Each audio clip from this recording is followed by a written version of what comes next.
Claude Brasseur, bonjour. Bonjour. Alors nous sommes au Théâtre Princesse Grace, sur cette scène où vous n'allez pas tarder à jouer une pièce que vous jouez actuellement, La colère du tigre. Vous interprétez Georges Clemenceau. Alors, Exact. est-ce que c'est difficile de jouer un tel personnage? Non, c'est pas plus difficile qu'un autre rôle, non. Simplement, ça demande quelques précisions supplémentaires. Mais avant tout, moi, je tiens à dire que comme le théâtre, c'est pas la Sorbonne et que le public ne vient pas là pour prendre un cours d'histoire, et moi je pense avant tout au spectacle. Donc la première de mes préoccupations quand je joue, c'est pas la première fois, un personnage historique, je joue le personnage qui est écrit par l'auteur, c'est-à-dire le Clemenceau de Philippe Madral. C'est sur ce personnage-là que je m'appuie.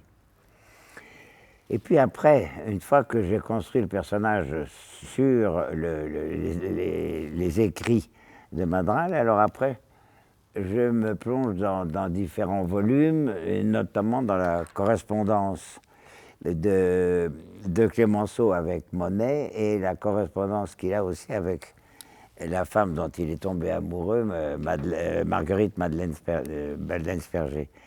Et là, si je trouve des correspondances ou des petits détails, alors je les rajoute comme on rajoute une pochette à un costume. Mais c'est pas plus difficile qu'autre chose, parce que ça reste avant tout de l'art dramatique et je le répète, c'est pas un cours d'histoire. Et d'ailleurs, l'auteur a eu l'intelligence dans le dialogue qu'il a écrit de reprendre beaucoup de phrases et beaucoup de formules de Clemenceau qui était célèbre pour avoir beaucoup d'esprit.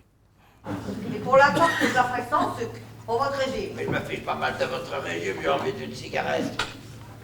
Combien vous en avez fumé ce matin? 3, je crois. Vous êtes un menteur, monsieur Clemenceau. Oh, Clemenceau, menteur. Je viens de ramasser 4 mégots dans votre chambre. C'est moi-même qui les ai jetés. Et alors? Oh, et alors? Vous venez d'en fumer une. Ah non. Bah, si. Ah non, ça ne vous promet que non. Celle qui est sous votre pied, là. Non. Ah bah vous voyez bien que vous vous trompez. Je l'ai écrasée, c'est pas pour la fumer. Peut-être. Mais vous voulez encore en fumer une. Ça fera simple. Le docteur ne vous a permis que 4. Oh, Clotilde, 4, 5. Bah, ça compte. Oh. Vous allez mieux, vous toussez moins. Moi, je ne veux pas forcer une rechute, hein, c'est tout. Hein. Et c'est pour ça que vous faites la tête. Et Clotilde, vous savez, ce matin, j'ai pris ma potion. Ça change rien. Et j'ai mis ma pommade également. Ça change rien non plus. Écoutez, j'essaye d'être poli avec vous. Alors soyez gentil, donnez-moi une cigarette et on n'en parle plus. Non, ça vous a interdit. Oh, mais quelle carte alors! Et puis alors, dans cette pièce, vous prenez une grande colère, une grosse colère, on va dire. Ben, c'est-à-dire que la pièce parle d'un conflit qui a existé entre ces deux hommes, qui sont amis depuis l'âge de 20 ans. La pièce se passe, ils en ont 80 à peu près tous les deux, puisque ça se passe bien évidemment avant la mort. Clemenceau est mort en 88, donc ça doit se passer quelques années avant sa mort. Et la pièce relate un conflit qu'il y a eu entre les deux, qui est un conflit qui est aussi un problème de l'impuissance, puisque d'une part, l'impuissance chez Monet vient d'un problème médical, puisqu'il perd la vue, et il mélange des couleurs, ce qui est évidemment est un peu embêtant pour un peintre. Et le problème de l'impuissance pour Clemenceau, qui lui a un problème. Et il a été toute sa vie accaparé par la politique, passionné par la politique. Il s'est très peu occupé de son épouse et de sa vie sentimentale. Et il se retrouve à son âge à être amoureux d'une femme de 40 ans de moins que lui, ce qui pose qui lui pose des gros problèmes, quoi, parce qu'il culpabilise un peu d'être, comme il le dit, d'être tombé amoureux d'une jeune femme qui pourrait être sa petite fille. Ah oui. Vous avez vu la couleur de mes roses? C'est extraordinaire. Quelle délicatesse de ton. On dirait des jeunes filles à qui l'on vient de dire des sottises. Votre robe est ravissante. Je l'ai fait copier par ma couturière d'après Poiret. Ah, ce Poiret, quel génie. C'est lui qui a libéré vos corps de ces horribles corsets. Remarquez, il nous a libérés, nous aussi. Ah oui, oui. Ils étaient si difficiles à enlever. On change complètement de registre. Au mois de juin, une sortie très attendue avec le grand retour de Jackie dans Camping 3. Oui, effectivement, le film va sortir, je crois, le 29 juin. Et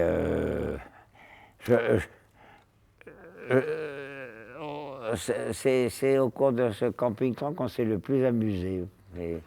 Et j'ai l'impression que c'est le meilleur des trois. J'ai bien l'impression, oui. On a hâte de le voir alors. Eh ben, tant mieux. Et puis parlez-nous un petit peu de votre actualité. Et vous savez, mon actualité se résume à la tournée que nous faisons en ce moment.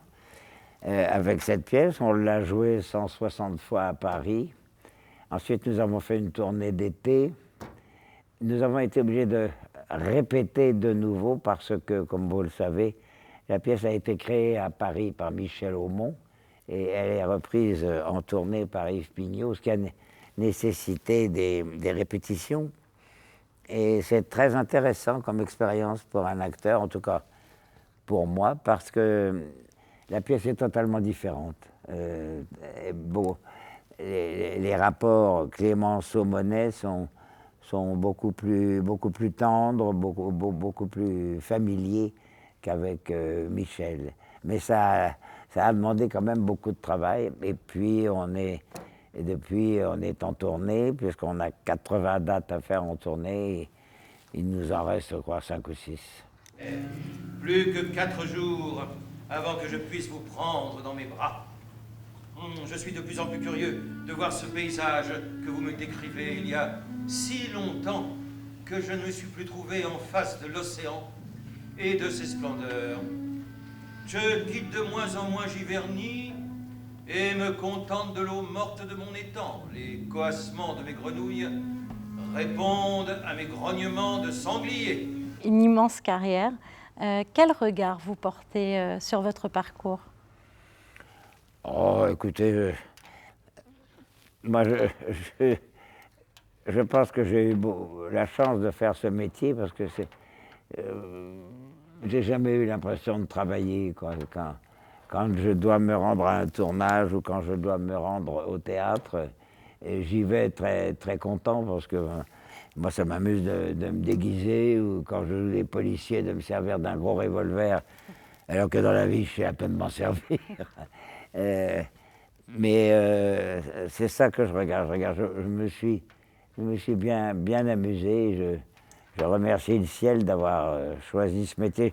En fait, je ne l'ai pas choisi, mais je suis né tellement là-dedans, entre mon père, ma mère et toute la famille, que ça s'est fait le plus naturellement possible. Et puis alors, vous êtes venu plusieurs fois en principauté. Oui. Qu'est-ce que vous aimez à Monaco? Le Grand Prix. Oui, vous êtes un passionné d'automobile. Oui, j'ai assisté à plusieurs Grands Prix. Et d'ailleurs, c'est la 2e ou 3e fois que je joue ici au théâtre, au théâtre de la Princesse Grasse. Je ne sais plus, je crois que je suis venu jouer le souper avec Claude Rich et à tort et à raison avec Michel Bouquet. En tout cas, nous, on adore quand vous venez. Ben, moi, j'adore venir. Et on parlait justement de votre carrière immense. Qu'est-ce qu'on peut vous souhaiter aujourd'hui? On peut me souhaiter que ça continue. Je sais qu'à mon âge, ça ne va pas continuer très longtemps. Si on l'espère. Mais pourvu que ça continue, j'ai la chance d'être en parfaite santé. Et il me reste peut-être l'espoir de jouer encore 1 ou 2 pièces, peut-être, je ne sais pas. Je ne sais pas exactement, mais c'est très difficile de parler d'un avenir quand on a mon âge. Mon avenir, il est derrière moi maintenant. Je suis sûre qu'on va voir dans de nombreux films et encore dans de nombreuses pièces. Merci beaucoup, Claude Je vous en Brasseur. prie. Merci.